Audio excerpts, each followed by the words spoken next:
A Rádio USP apresenta Programa Universidade 93,7.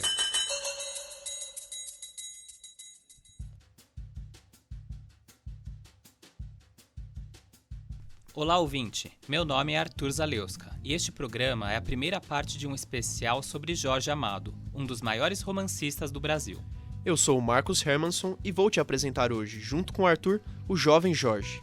Nós vamos falar sobre a infância do baiano em Itabuna e sobre os seus primeiros passos como escritor durante a adolescência. Também vamos te contar um pouco sobre os livros que o autor publicou nos anos 30, durante sua juventude. São eles O País do Carnaval, Cacau, Suor, Jubiabá, Mar Morto e, claro, Capitães da Areia. O programa não será todo narrado por nós. Eu e os repórteres Natália Silva e Vitor Mattioli conversamos com pessoas que conhecem bem o Jorge. Por isso, vez ou outra, você ouvirá a voz do sobrinho de Jorge Amado, o Roberto Amado, que hoje pesquisa as primeiras obras do tio, e de Josélia Aguiar, autora da biografia do Jorge Amado, publicada em 2018.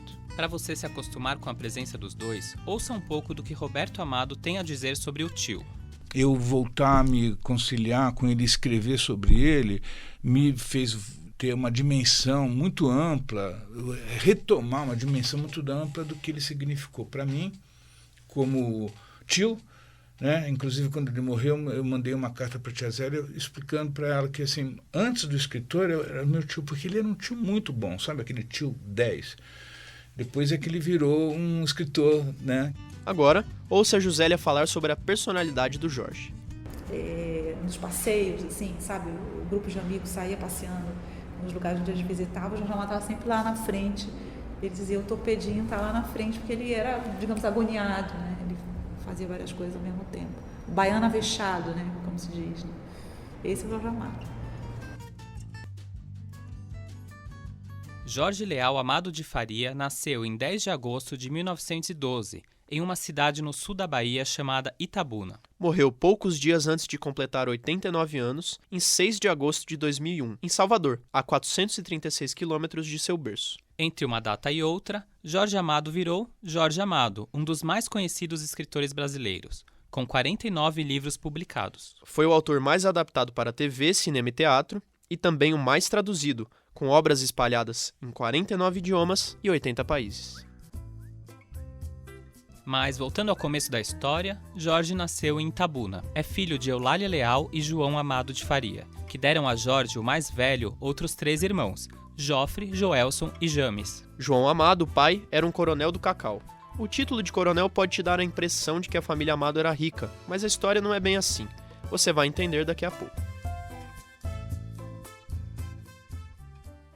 Por conta de um surto de varíola, Jorge e seus pais tiveram que deixar a fazenda em Itabuna. Foram para Ilhéus, uma cidade um pouco maior a 30 quilômetros dali, também localizada na região do Cacau. A varíola era uma doença infecciosa que matava 30% dos que a contraíam. Quem sobrevivia ficava cego ou com cicatrizes pelo corpo.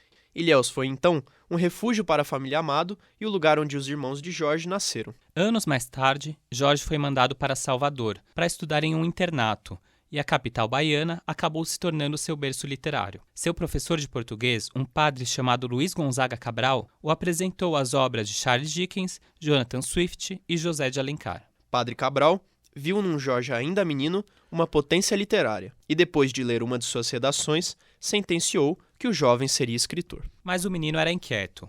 A liberdade que lhe foi tomada pelo internato o chamou e, em 1924, com apenas 12 anos, Jorge foge para passar 2 meses caminhando pelo sertão da Bahia. Andou, até chegar em Itaporanga, no Sergipe, onde vivia seu avô, José Amado. Seu tio foi até lá buscá-lo e Jorge acabou em outro internato, onde ficou até 1927. Com 15 anos, vai viver em uma casa no Pelourinho. Desde muito jovem, o baiano trabalhou como jornalista. Com 14 anos, virou repórter policial do Diário da Bahia. Com 16, fundou com alguns amigos a Academia dos Rebeldes, um grupo que antecipou a ênfase social e o teor realista que caracterizavam o romance do movimento de 30. Foi nessa época que Jorge Amado teve contato com o candomblé, que influenciaria muito seus livros e sua atuação política. Então Jorge Amado toma o rumo do sudeste do Brasil. E aí, com 18 anos, meu avô manda ele para o Rio. Ele não tinha nem o ensino médio concluído, né? Ele passou por decreto, porque nesse momento ocorre a Revolução de 30, e o Getúlio dá uma canetada ali para, sei lá o que ele fez direito, mas ele aprova todo mundo, essas coisas, sabe?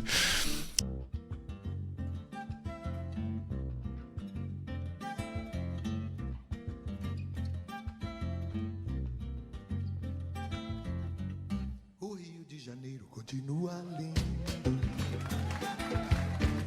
O Rio de Janeiro continua sendo. O Rio de Janeiro, fevereiro e março. Alô, alô, Realengo. Aquele abraço, alô, torcida do Flamengo. Aquele abraço, alô, alô, Realengo. Aquele abraço, alô, torcida do Flamengo. Aquele abraço. Chacrinha continua.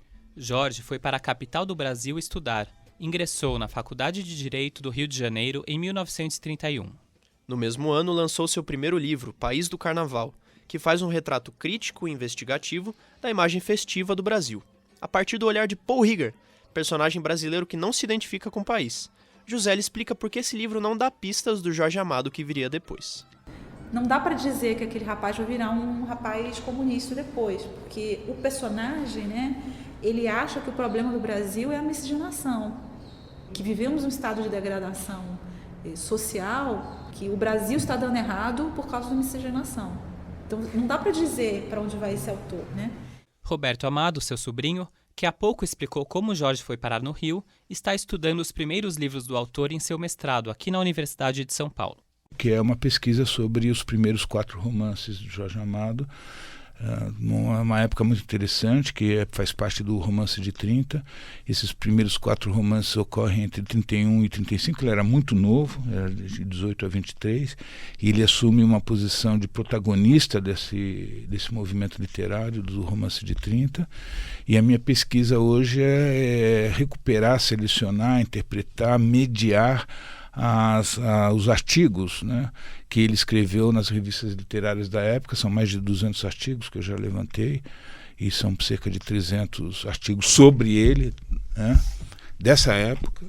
E o objetivo é mostrar como é que ele amadureceu a obra durante esses 4 romances, né. Eu estou conhecendo um cara que eu não conheci, que é o Jorge Amado nos primeiros anos de vida literária, do jovem, extremamente jovem, né, 20 e poucos anos, extremamente ousado, atrevido, desafiador, polêmico, e nem tão bom assim. Isso que é interessante. Ele não é um grande escritor nesse momento. Ele acaba sendo um grande escritor nesse processo, mas nessa época ele é um escritor bastante rudimentar, eu diria. Josélia conta que Jorge escrevia muitas coisas além de livros nessa época, porque, como todos, ele tinha as contas para pagar. Do começo dele como escritor até os anos 50, ele tem que se virar para poder sobreviver, né? Então, dá para você ver que ele está escrevendo resenha para jornal, ele está escrevendo crônica, ele está escrevendo, né? São coisas que ele não achava que eram o principal dele. Ele nunca entendeu esses trabalhos como coisas importantes da produção dele, tanto que ele não reuniu o livro depois, né? Eram coisas que ele fazia como frilas, né? Vamos chamar assim, né? E ele frilava muito ali naquele começo, né? Entre um frila e outro, Jorge escrevia seus livros. E Roberto conta como era o processo criativo desse autor ainda tão jovem. Nessa época, ele declara muitas vezes, e alguns escritores também, que ele sai para a vida, digamos, para coletar material.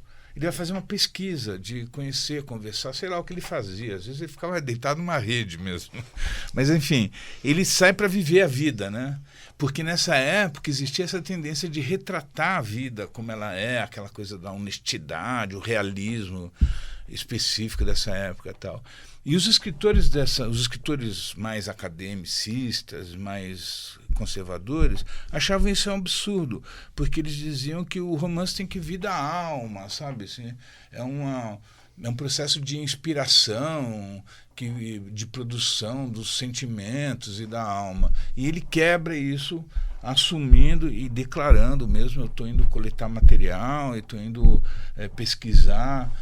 Então, na verdade, assim, ele tem uma história, né, relacionada com esse ambiente que ele retratou, principalmente das fazendas do cacau. São 2 ambientes que prevalecem, né? Da fazenda de cacau, os trabalhadores rurais, a produção, as grandes questões envolvendo a produção de cacau, e tem os romances urbanos, né? Que aí, por exemplo, Capitães de Areia, que é da cidade de Salvador, né? Então, são 2 aspectos assim predominantes, tanto o mundo rural como o urbano. Em 1932, em uma de suas saídas para a vida, Jorge visita Pirangi, um povoado próximo de Itabuna. No contato com os trabalhadores da terra, ganha inspiração para o seu segundo livro, Cacau, lançado em 1933. Qual era a dimensão desse boom literário, assim? Quantos livros eram vendidos para dizer que uma pessoa estava estourando na literatura? Cacau, que é o segundo livro dele, que já é uma coisa nordestina, ele vende 2.000 exemplares em 3 meses, ajudado pelo fato de que a polícia censurou. E aí, quando liberou, houve muito interesse, então vendeu muito. É também nessa época que Jorge filia-se ao Partido Comunista Brasileiro, sensibilizado pela desigualdade social do país. A narrativa de Cacau combina crítica social com um retrato de época e tem traços de autobiografia, já que o pai de Jorge era um produtor de cacau. Aliás, lembra que eu disse que, apesar de ser um coronel, João Amado não era rico? A Juscelia explica melhor essa história. Ele era filho de um coronel, mas eram pessoas que tinham sido muito pobres.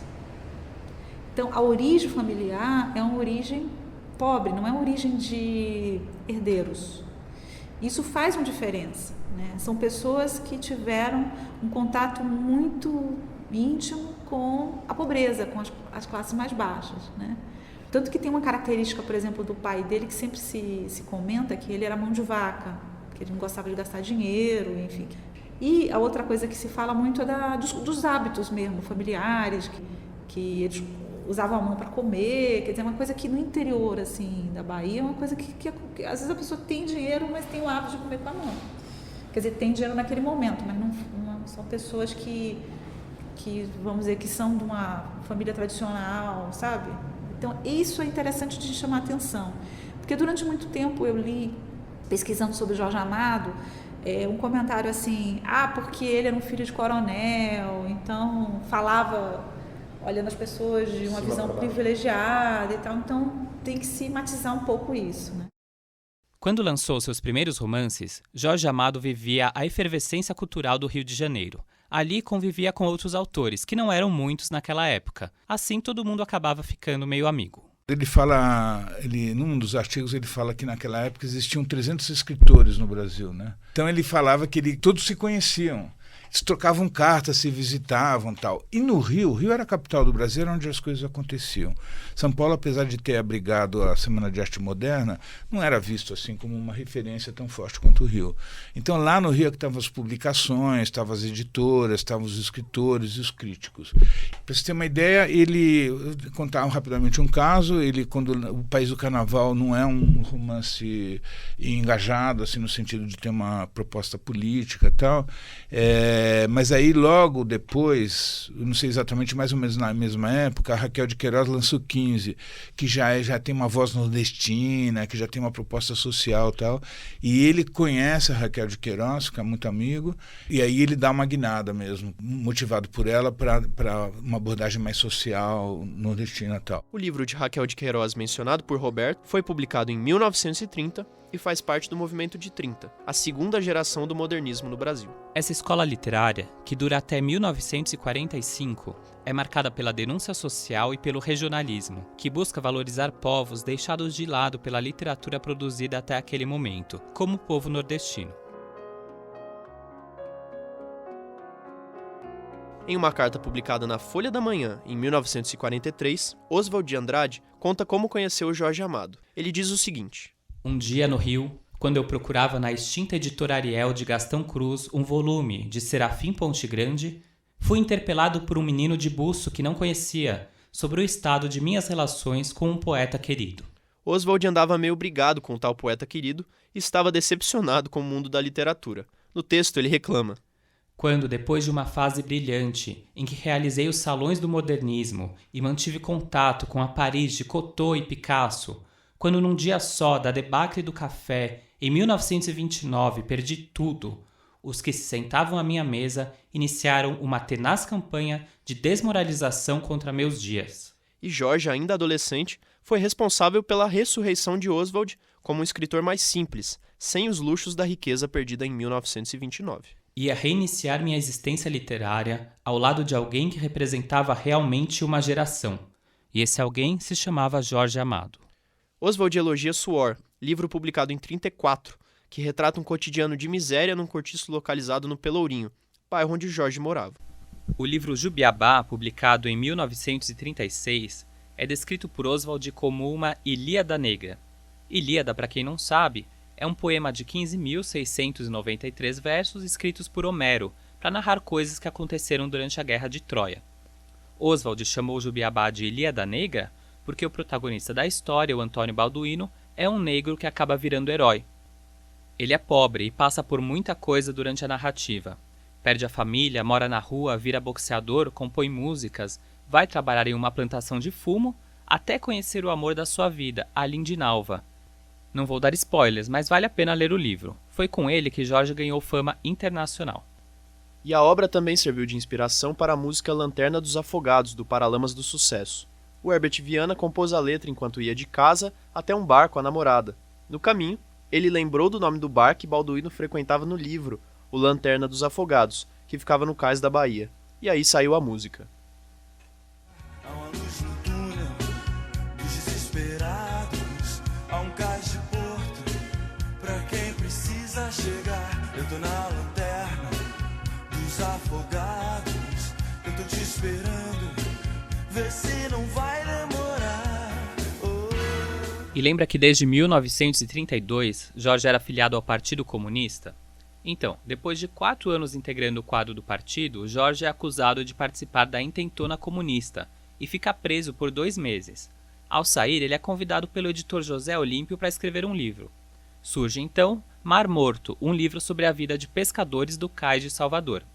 A obra foi publicada em 1936 e inspirou Dorival Caymmi a compor a música É Doce Morrer no Mar. É doce morrer no mar, nas ondas verdes do mar.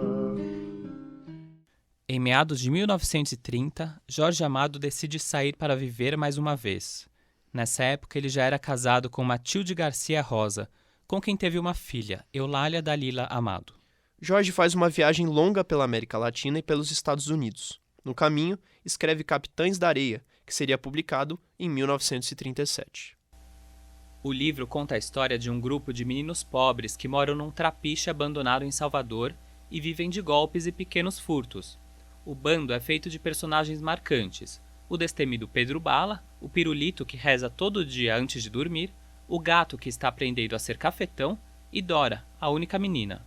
O grupo é mal visto em Salvador e começa a ser perseguido pela polícia. Ao mesmo tempo, recebe a ajuda do padre José Pedro e da mãe de santo Dona Aninha. A narrativa construída pelo Jorge, um comunista declarado, mostra o desamparo das crianças pobres no Brasil e o abismo criado pela desigualdade social. Na época que o livro foi publicado, Vargas estava no poder, e com a proclamação do Estado Novo, a liberdade foi suprimida. Quando Jorge volta para o Brasil, é preso de novo. Em Salvador, onde se passa Capitães da Areia, mais de 1.000 exemplares do livro foram queimados em praça pública pela polícia do regime. Até aqui, muita coisa já aconteceu na vida de Jorge Amado. O baiano dizia que gostava de viver intensamente os seus dias. Nem parece, mas quando publicou Capitães da Areia, Jorge tinha apenas 25 anos. A história do autor continua no próximo programa. Roberto contará histórias do tio, que tinha 44 anos quando ele nasceu. Você é um escritor também, tem 6 livros publicados desde da sua juventude. Então eu queria saber como era a relação com o seu tio, assim. Como ele enxergava os seus livros, qual era a relação de vocês, se você buscava ele para conselhos, para que ele editasse as suas coisas, como funcionava? Então, eu tive primeiro uma relação familiar com ele como criança, né, que era o tiozão que vinha para São Paulo e me dava presentes, né, me levava para as lojas, era muito generoso, muito engraçado, divertido. Aí, aos poucos, eu fui percebendo que ele era um cara famoso, né? Eu tinha uns 10 anos, 66, né? Há imprecisões de data, obviamente. E Tio Jorge veio para São Paulo lançar o livro Dona Flor e Seus Dois Maridos, né? Ele já era um cara de bastante sucesso, assim. Gabriela Cravo Canela já tinha estourado muito, vendeu muito mesmo. Tipo 700 mil exemplares num ano, cifras enormes. E ele era então muito famoso, né? Mas eu não sabia dessa fama, sei lá, era o tiozão, aquele gordo, engraçado e tal. E aí ele veio para São Paulo e sempre ficava na nossa casa, no nosso apartamento, e dormia no meu quarto, eu ia para a sala. E ele chegou para lançar o livro, só que tinha tanta pressa, o editor, que era Martins, né? E o Martins queria lançar logo porque ele queria ir para a Europa, trocar de carro, essas coisas. Que é típico, né, dessa época. Era um grande editor. Certo, tinha suas finalidades também, tinha seus interesses. Então ele falava, Jorge, manda aí o livro. Aí o Jorge veio com os originais do livro. E mandou os originais para Martins, a Martins devolveu as provas, né? Naquela época, bom, enfim, para não entrar muito, tinha uma prova do autor. E aí ele tinha que fazer uma revisão batida. A revisão batida, assim, um lia, outro... Eu chamo de batida, mas acho que tem outro nome.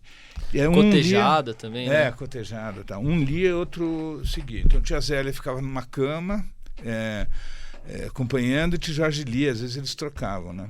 Tio Jorge ficava meio puto porque tia Zélia queria dar uns palpites na história, tal. Isso é outra história. Mas fazer isso na hora da revisão de prova... Ela falava, esse vadinho sem vergonha, mas essa moça não vai matar ela, tá? Não, ela vai morrer.